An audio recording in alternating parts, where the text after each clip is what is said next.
Tantra would sometimes say, eavesdropping on our conversation today. Welcome. So I'll just open it up to the facilitators. I'm Janice Cornetti, by the way. And I am one of the facilitators. And I invite each of you as you speak for the first time to just introduce yourself for those that might be joining us for the first time. And I'm really thrilled to be a part of the Create a World work because we are really creating worlds. And I'd invite you to go back and explore the YouTube channel and consider watching a recording of something that you haven't seen already, because they've just all been so incredibly powerful. And I will just say that I think one of the threads that just came up for me so profoundly was the importance of each of us being in doing what is ours to do. I mean, that was a very, I felt like a very common energy through all of the episodes this past month, and really all the episodes that we've done. But if you feel that there's something calling you, that you are really desiring to express in the world, there's a reason that you have that feeling. And I think watching some of these episodes can give you some rocket fuel to move in that direction if you're needing a little push. So that's all I'll say for right now, and I'll invite the other facilitators to share what's on their mind.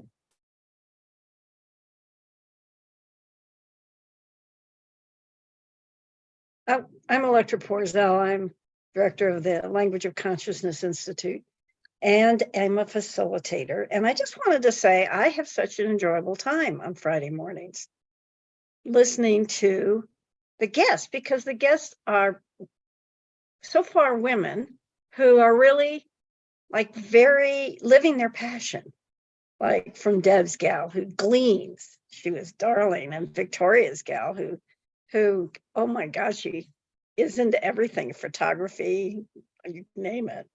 And that's the joy of listening to these. So I would encourage them, as you did, Janice, to look at all of the videos, because if you want to see how the bliss that comes out of these women when they talk about the work that they do, and it is possible for all of us to do that. I just wanted to back up what you said, Janice. It's great conversations. Yeah, I'm going to jump on that bandwagon too. The people that have joined us and been our guests and shared their lives and visions and projects, at some point they just started. They just started wherever they were, in readiness, in they may or may not have been polished, like the guest of mine, Groznia, that Electra's referring to. She started by knocking on a door. That's it. She had a bucket and she knocked on a door. Do you have extra harvest on your whatever tree it was? So that's something that really has been interesting me in the last while, is just starting, not having to arrive before you've got something to offer to the world, but just looking at, each of our guests, and they just saw something activated their passion, whatever it was, and they just started. That fascinates me. And then one foot in front of the other, they're building something that is reaches more and more people. That's what, it's just amazing. It just fascinates me. Victoria McMahon, facilitator.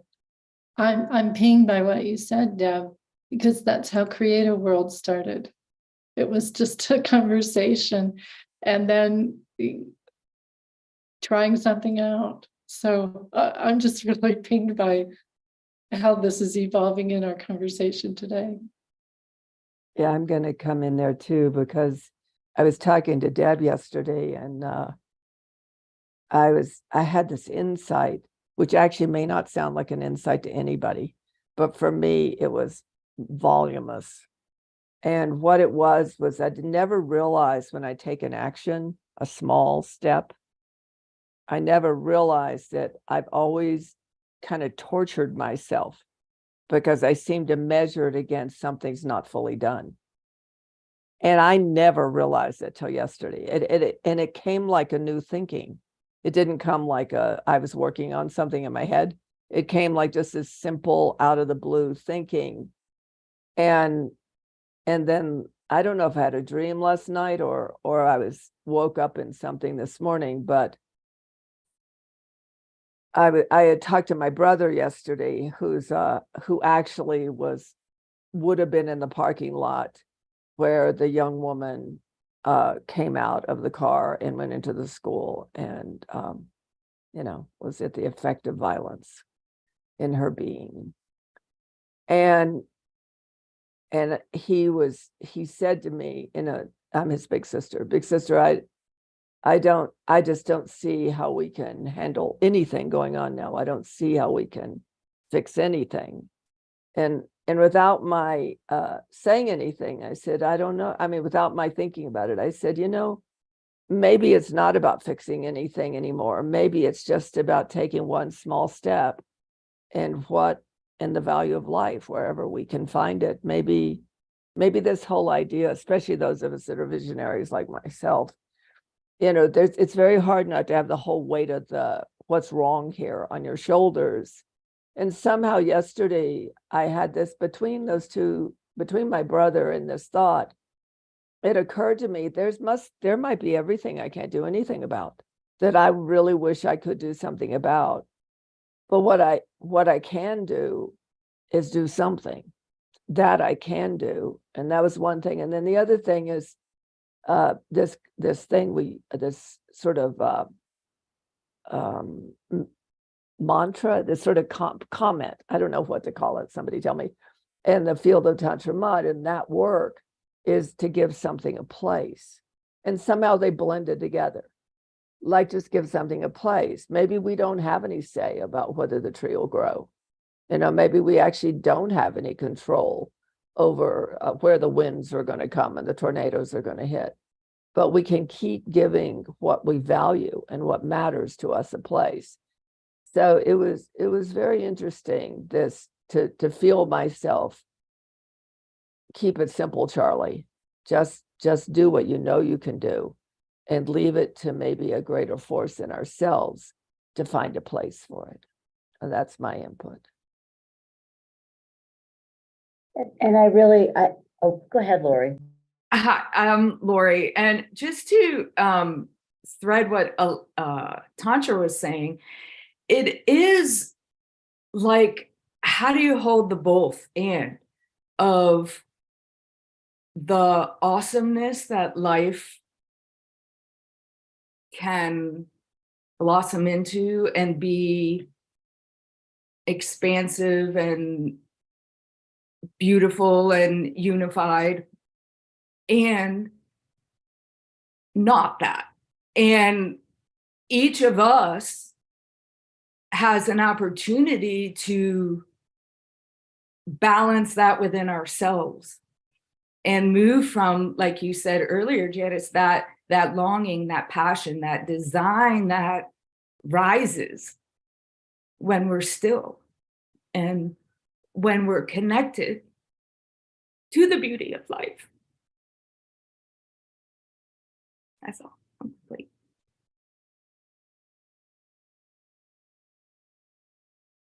Janice? Because to me, that's what it is to create your own reality. I mean, that's a phrase that we hear, and you hear it a lot in sort of new age communities, and sometimes it can have sort of a taint to it. But I think what we're really trying to do here and create a world is step into that and embody that and breathe into that reality that that life is a spectrum of every emotion that is known to the human experience. And I think where we've sometimes gotten in trouble, especially I think of our American culture, is sometimes I don't know, having a bent towards maybe toxic positivity or something. Everything must be right. And if something's wrong, it's wrong, as opposed to there's beauty in the world and there's pain in the world, and that's part of the human experience. And what we can do is make a place for it. And I think we each have a choice about the sacredness with which we interact with that beauty and that pain. And when Deb and I have been having a lot of conversation about indigeneity, and they've been talking a lot about that with the Sand Talk book in the language of consciousness. And I think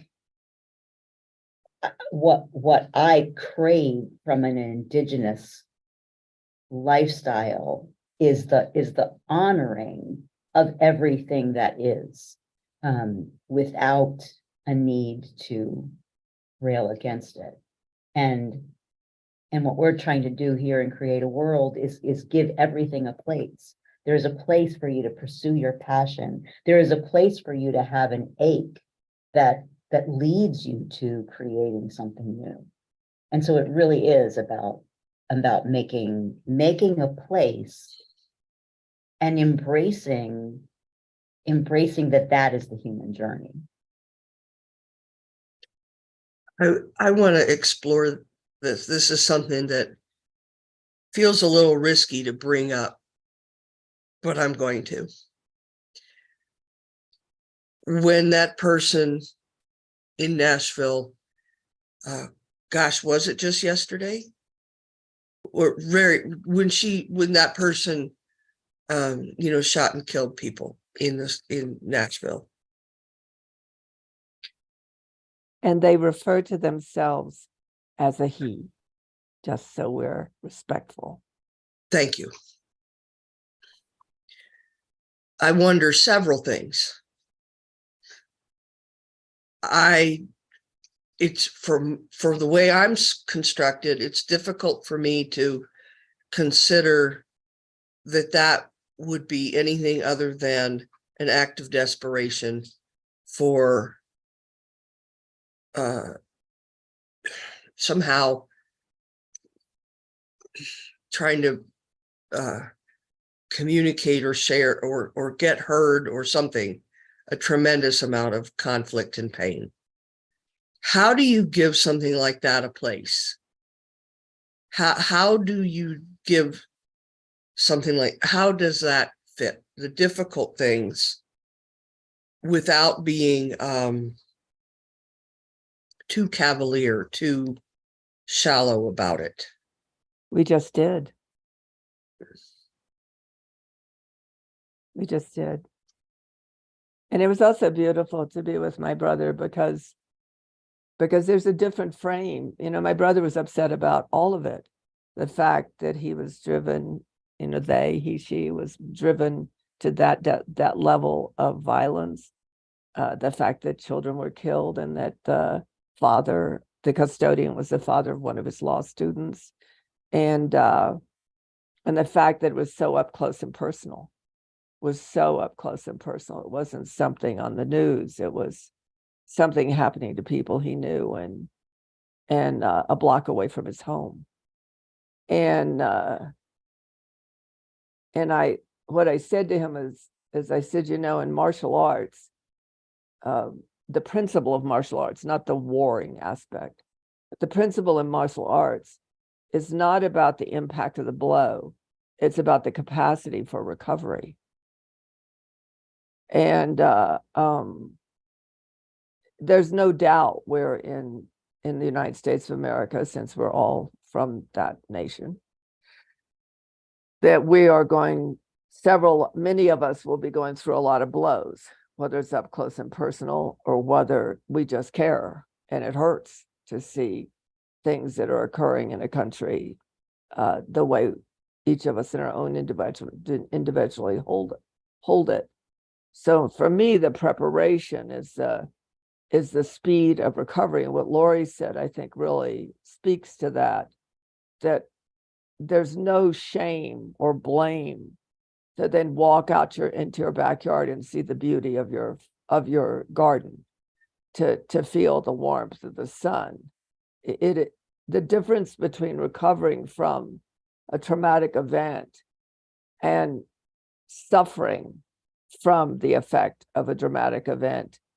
There's a difference between experiencing something fully and being caught in the suffering of the experience. And so that both and Lori was addressing is so critical at this time. I'm not well today.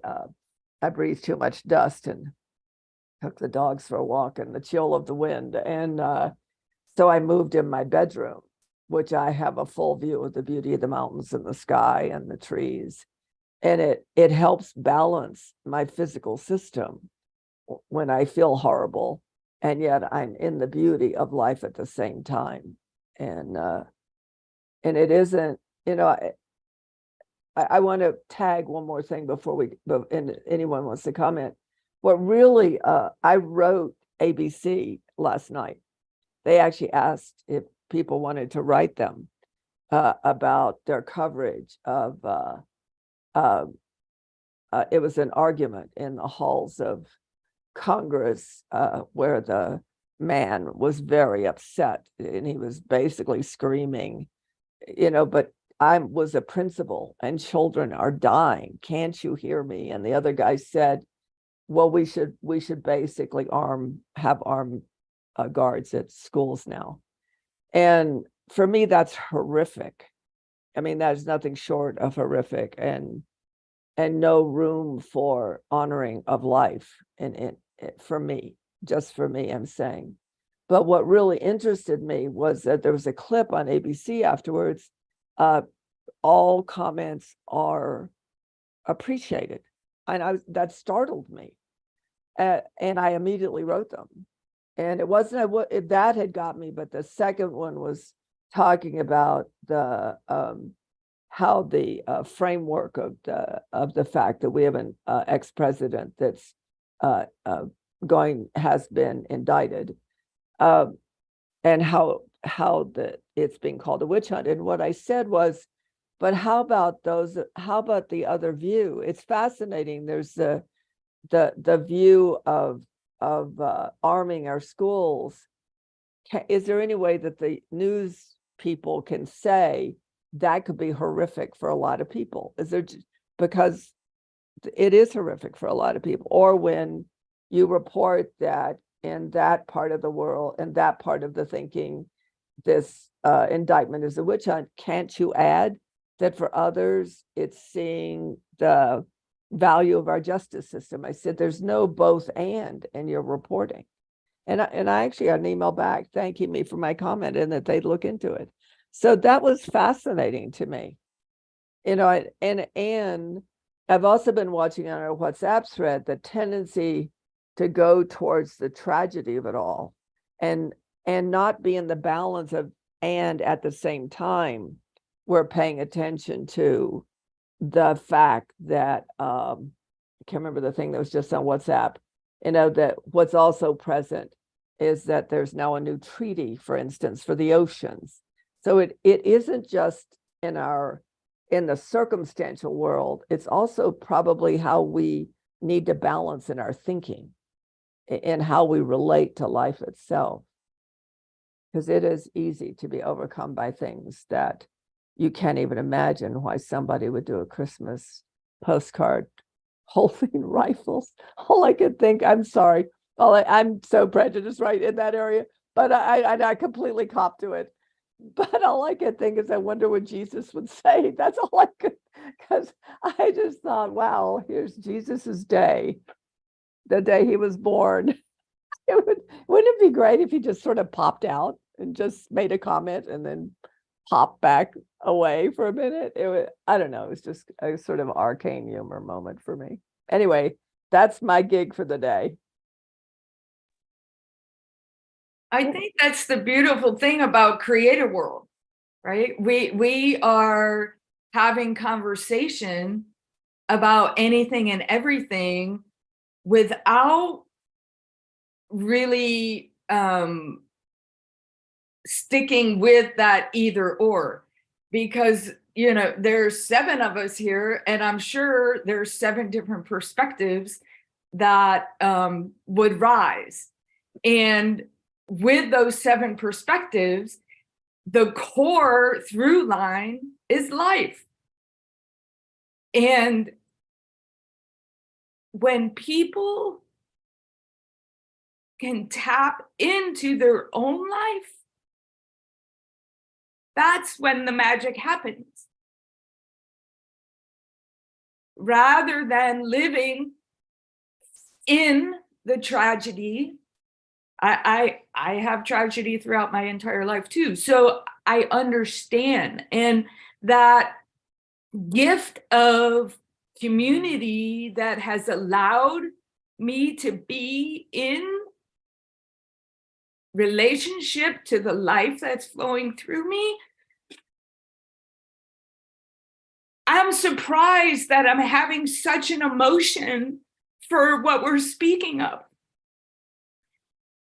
It is sad and it's tragic, and I am grateful that I am many, many, many, many, many miles away from there. And it happens here where I'm at too.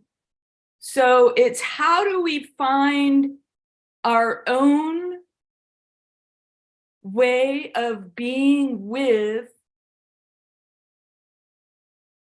the external operation of the world while holding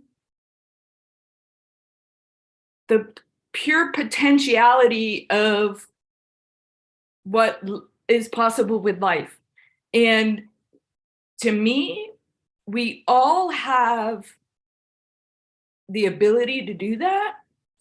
And Debs, you know, I think I saw something on the WhatsApp thread of the little girl speaking to the monsters, and she's like, you are like okay too, like you're there's something underneath the monster in you that is worthy to connect with. And when we can get past, or at least create a place for the ugliness, we can go underneath it, you know, voice the ugliness and go underneath the ugliness to the unity of life. I'm complete. This makes me think of the discussions that I've had this week with a couple other people about Einstein's stories. And in the news story, he was saying that what people need is the news story of if we're going to create a society that works for everybody, was participation, community, intimacy, and sharing. And then we started to say, wow, those are some of the factors that bring people into groups that a lot of us would say weren't really helpful to society, like the MAGA people. And so we came up with the idea that there has to be something more for when people join together to work on something together, to believe in something together, to move forward to something together.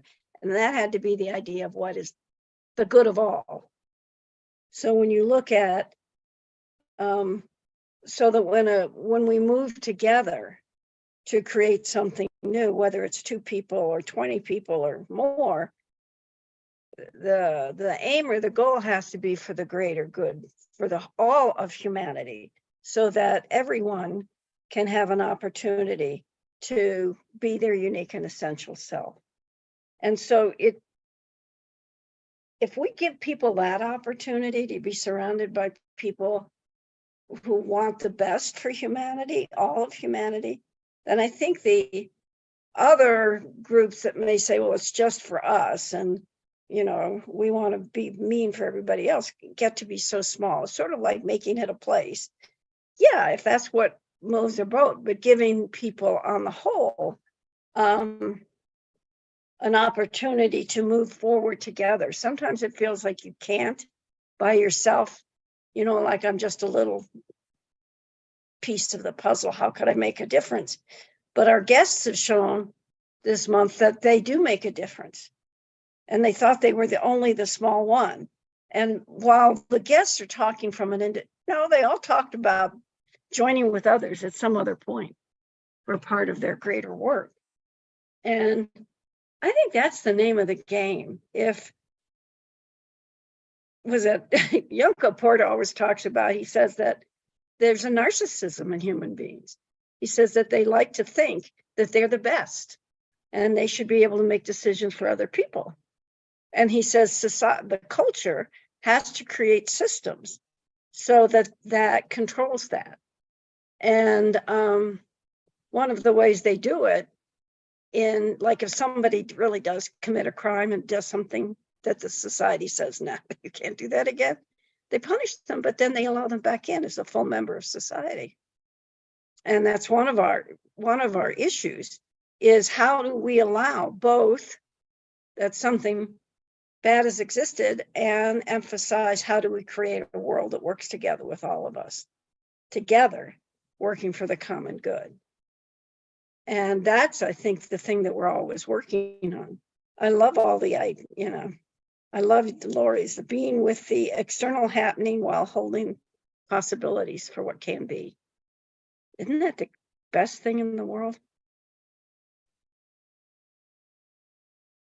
And I think along with that is the importance of not judging a moment or an opportunity as too small, because it won't be worthy of impact on whatever the grand scale is that we tell ourselves it has to happen on. I mean, starting with, harvesting one bucket of oranges, right? That's pretty small and might not, and yet how does it grow? And I think of the times in my life that I've, judged something as not being enough. And what's that? What does that even mean? Well, what's enough? That's a very nebulous, so it's giving ourselves permission, I think, to start in any moment with any teeny tiny thing in front of us. And recognizing that the voice is telling us that that's not enough. Those are voices we don't have to choose to listen to. We can say, thanks for your observation, but I'm going to do it anyway. Because, as somebody who's done a lot of, I try to be very environmentally conscious, and I had a fourth grade Sunday school teacher who was very much an environmentalist, and that was where I started to learn all about something like turning off your water while, the water while you brush the teeth, so like that seems very small. It's like, okay, but if millions of people were doing that, right? So if everybody, if even 10% of the people that were out there were just taking the tiny little moments in front of them, imagine the impact, when you look at that for scale. So I think, we really, I am trying to challenge myself, and I would invite you to join me in this, to really recognize that every single moment there's an opportunity for a choice, maybe even the teeniest of tiniest of choices, but you can make that choice and then see where it takes you. Yeah, I'm Liz Geyer, one of the facilitators. I am just noticing how grateful I am to be on the planet right now, to be witnessing this huge upheaval in humanity. I'm blown away by it. I'm shocked that I'm even saying it this way, that watching, and I've used this analogy so many times, there's this crowbar and it's digging up everything that in my terminology is evil, and shining that light on it and allowing us to see what has been there and waking humanity up into, well, things could be really better, couldn't they? And showing humanity every single face of the dark. And I'm grateful for that, because it's allowing us as humanity to choose. What do we want to choose? And in my circle of life here in California, I'm just noticing a new softness to the both and. You know, we've been talking about the both and. I'm dancing in it daily in a swimming pool. Also, literally feeling that both and. And I'm grateful that I'm not great. Of course, I'm not grateful for these things happening. I mean, I'm in grief, just as we all are. And also knowing as a human in this lifetime, in training, to be able to be with the depth of that evil. Because to me, it is, and seeing the most evil that to be seen that humans are capable of. Able to be in that. And then my new mantra the last couple of weeks is stay in your lane. Be able for staying in my lane and doing what I can do from my lane. I have been in conversation with this woman that I want to bring on Create a World. She's adorable. She does a number of types of healing, and we literally were staying in our lane. We spent an hour and a half in the pool 2 nights ago and another hour yesterday, literally floating down the lane and having these amazing conversations. I mean, just about healing and about what's possible now. So being in the beauty of that, and we exchanged cards yesterday, business cards, and I was just like, oh, this is so cool. So being in that beauty of, okay, one little baby step at a time, and then coming home to be informed, and just kind of taking a pulse of the news, right? And so, Deb, what you talked about, how can we deal with the dark like that? So I just realized, yes, how grateful I am to be in the training, to be able to be in these amazing possibilities and be bathed in the kindness that's coming toward me. And that I'm a part of that reciprocity, really in everywhere I've been out in public lately. There's just a new softness and gentleness with other humans that I don't know, and a kindness, just really small little acts that for me are huge now. Even opening the door, just women opening the door for women and women opening the door for men, and those to me are huge. And just taking that in and feeling the whole human spectrum here. I'm grateful. And I'm sad. I have a niece who lives in Nashville, and she's 10 minutes away from where that happened. And she's also an advocate for life. And she provides resources for her community, which is beautiful, on Instagram. And so, yep, being in the both and right now. I've also been very fed by Create a World this month. It's been so neat to just learn about what these other folks are doing, and taking that and sitting with it and saying, well, how is that for me, and how can I take what I've learned from them and I've been in conversation with other people about it. So one of my good friends here in town is she and I were Coast Scout leaders, and we're going to be working at day camp this summer together. And I was telling her about it, and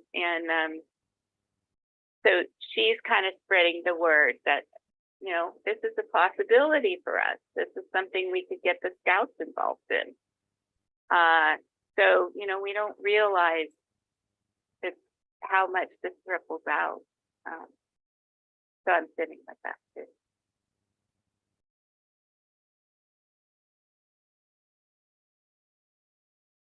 This has been powerful for me to hear so many different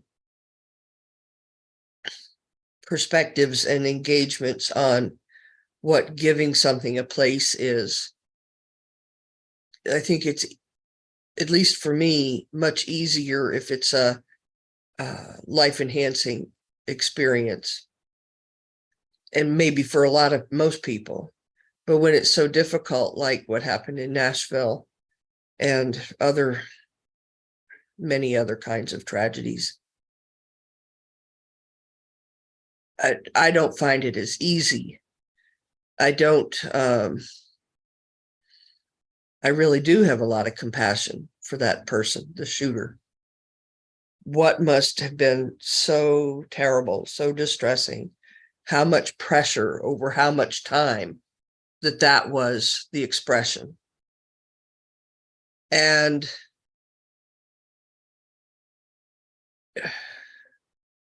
yet not just the expression that was the only choice available to that person, but the balance, the different conversations from everyone here is really opening me up into what it can mean to give something like that a place. It doesn't mean approving, agreeing, condoning, doesn't mean any of those things. It does mean I can be more open about my compassion. It does mean I can accept that tragedy happens, but that accepting that tragedy happens doesn't mean, life sucks and then you die, or any other thing that's like a glossing over. And when you, Electra, were talking about people who have perspectives that we call MAGA, all they want is a good life too, and a safe life for their kids. And they want their country to be great. And so do I. But how we think that through is really, really different. That actually helps me give place to a structure that's really different than mine. The MAGA ideology. But that doesn't mean, what it means then is it really actually helps me shift how I would converse and engage when I meet someone who's got such a different ideology, So this has been extremely constructive for me and helping shift my thinking patterns around things, a lot of things. When Janice and I first talked about Create a World, it was never to forward any specific point of view. And it really was to give everything a voice, just to give it a voice. And the people watching today and people that watch later, each person's response, each of your response is giving you a voice. And giving a voice is a very different thing than giving an opinion. Everything deserves to have a voice. And it is my opinion, having worked in the consciousness of humanity for over half a century, then when we're not given a voice, we become very reactive. And we're likely to do things that we deeply regret. And so it's interesting, this, when you said, me and my analogies, Janice, there's no way Tantra Maat is ever going to get over her arcane, somewhat weird humor. But all I could think about when you said about turning the water off when you brush your teeth, all I could think is, wow, we just have to make sure we don't turn the water off when we're giving people a voice. Like that's worth the water bill.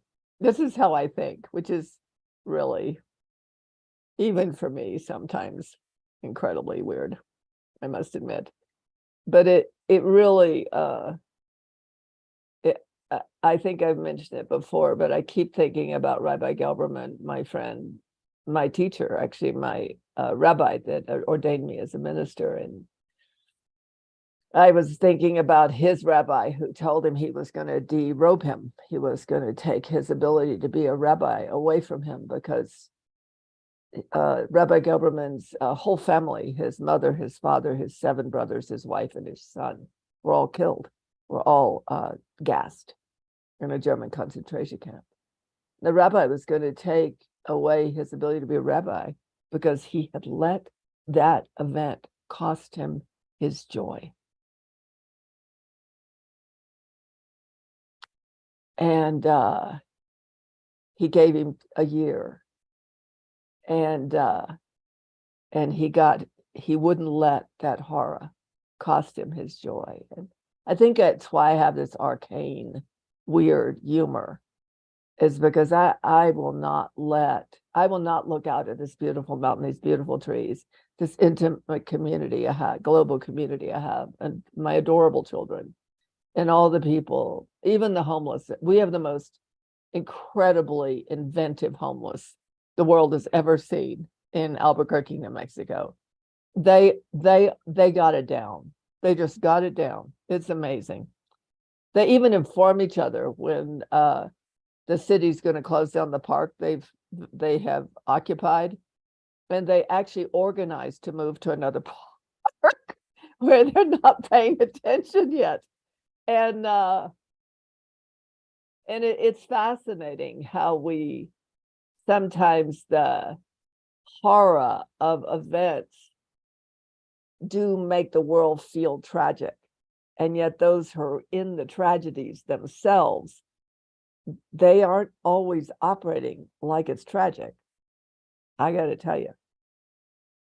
And I don't know, it's interesting to see all the different alchemies and energies that are flowing right now. I do think we're in a singularity. I think it's all flowing into moving everything into the next greater whole. And I think what makes human beings crazy is they think they're in charge of it, and they're not.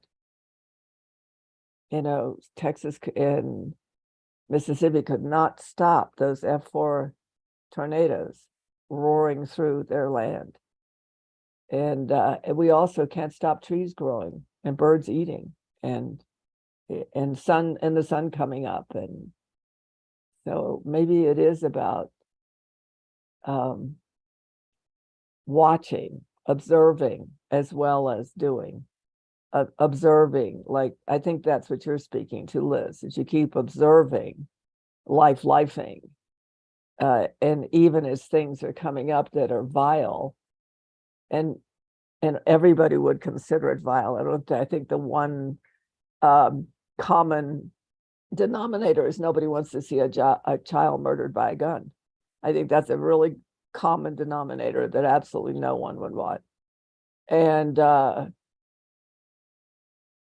there is that which is vile, but in the midst of it, I do think it's having humanity search for what gives them life and has us exist as whole. I'm just interested in it being a faster recursion than it looks like it presently is, which is, of course, another reason we started Create a World, just in case whatever gets voiced makes a quantitative difference, just in case.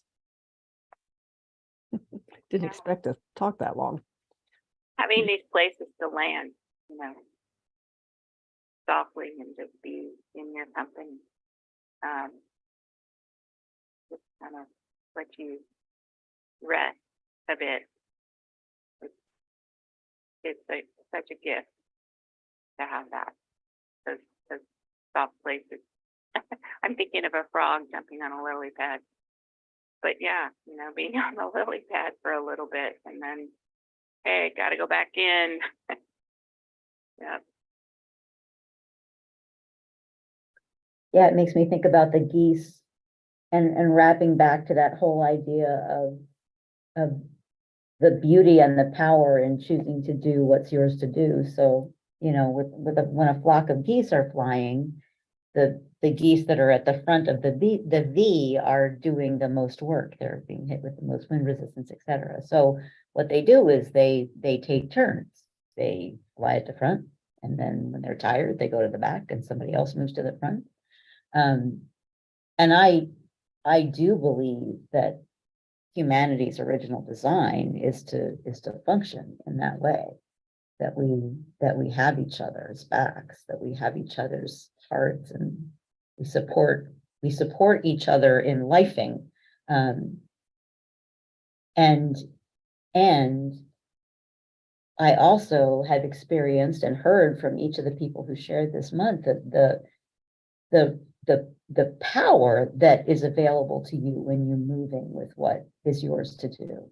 You know, there's because pushing the river is a choice, and not pushing the river is a choice, right? And, you know, floating with the river is a choice.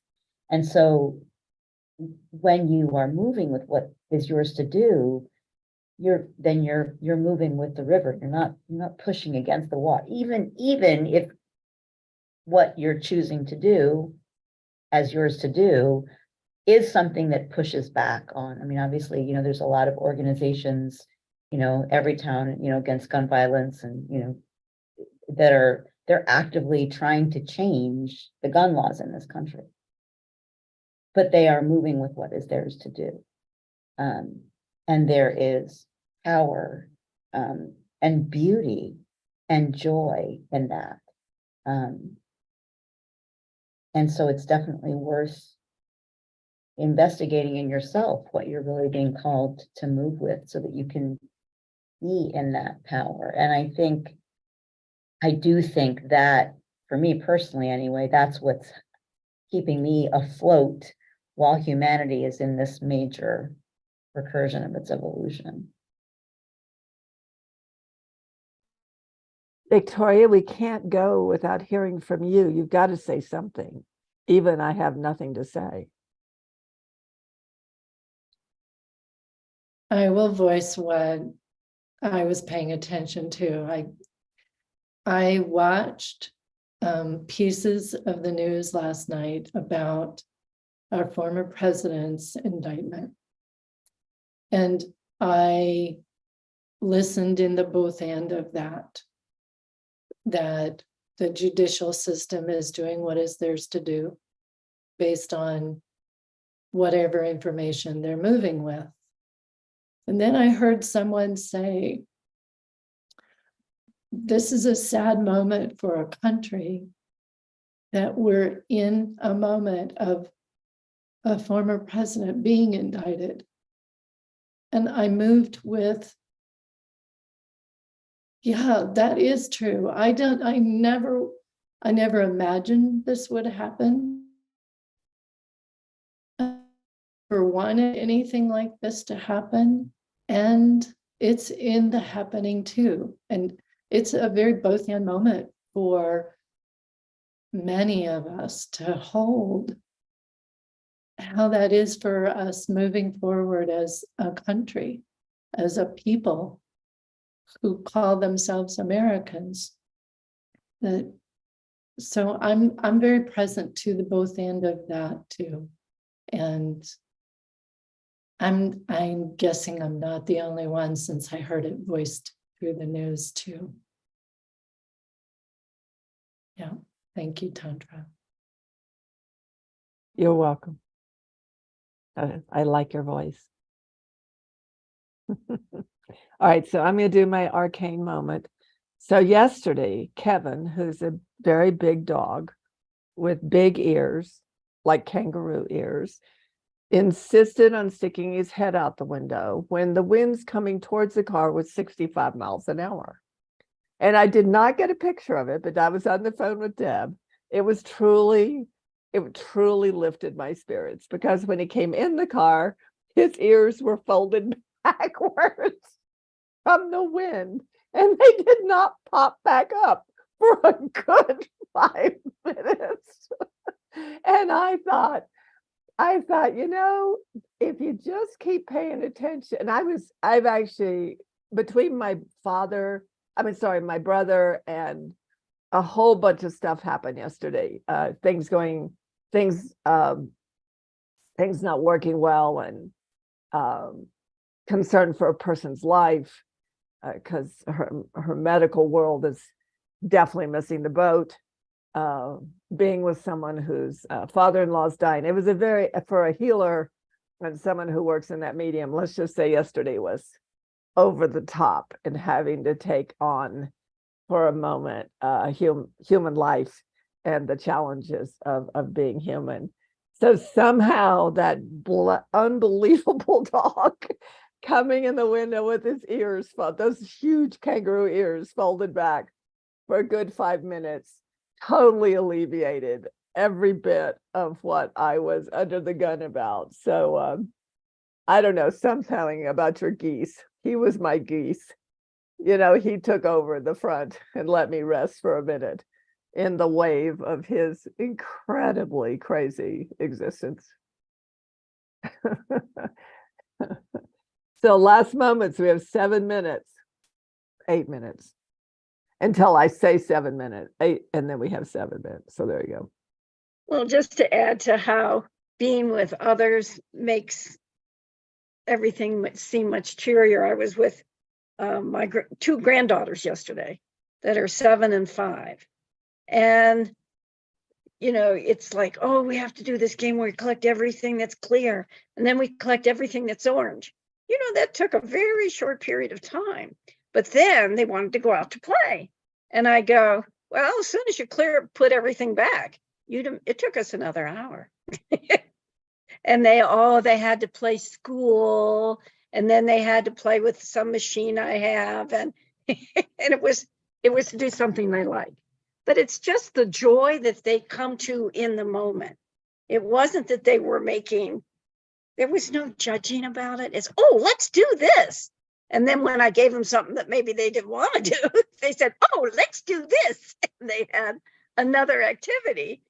And it made me think, it's just delightful to be with them. I know their mom was a little frustrated with them that day, which is why I had them. They're off spring break this week. So, but anyway, just enjoying being is a great thing.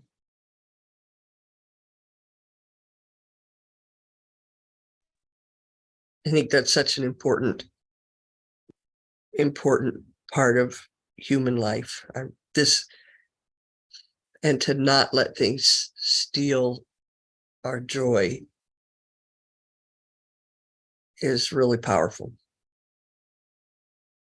That's a very multidimensional idea right there. And you have a grandson that plays a saxophone in your house. Yes. Can you hear him? I just thought I'd bring that up. Well, one of the things I love, first off, this young man is 13 and almost 6 feet tall. And his hair is very tightly curled. He has very naturally curly, coarse hair. So it's real tight, and it just kind of looks like a mop. And he's just so precious, very peaceful, Ferdinand the Bull kind of guy. And but he plays his guitar or his saxophone a lot. So I'm doing all kinds of different things, and the sounds come down the stairs, through the ceiling, whatever. And it's luscious. And he's only been playing these instruments since he started the guitar September and the saxophone late November. And he's already getting good. I mean, still at a beginner level, but way better than I thought. Songs are recognizable. We had this whole deep conversation about heavy metal, you know, and what kind of music he imagined I would like. And so he was quite surprised when I enjoyed some of his heavy metal music. And anyway, I can hear him now. He's up and playing. And it just is lovely how it fills the house, just fills the house. I love it. Yeah, we all have. I mean, music is one of my huge go-tos. Yep, it shifts the mood right away. That's so cool.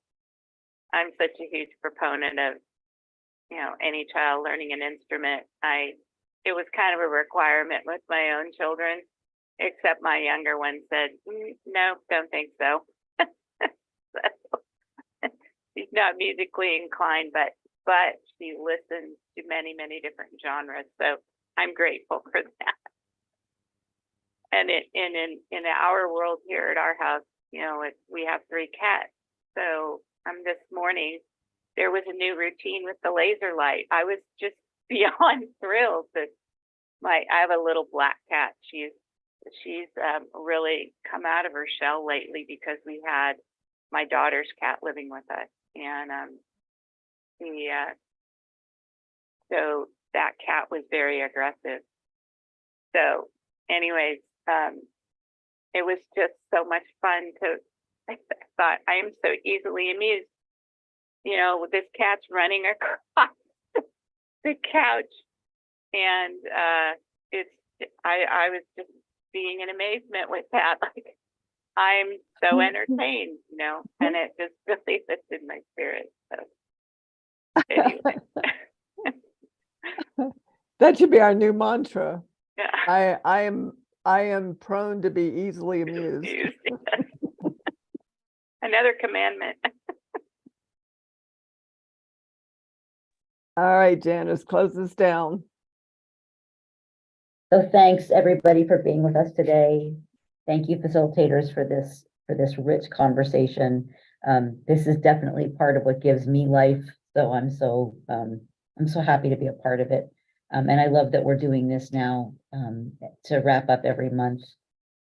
Feels really a really powerful way of gathering the energy and really integrating it into us. Thank you all for joining us in Create a World, because without you, the listener, there's no conversation to be had. So we really appreciate the role that you're playing in the work that we continue to do. Go check out the Create a World YouTube channel, watch some of the previous recordings, and do be in touch with us. You can let us know if there's something that you'd like us to explore moving into the future. And if you want to come on Create a World, we're game. Absolutely.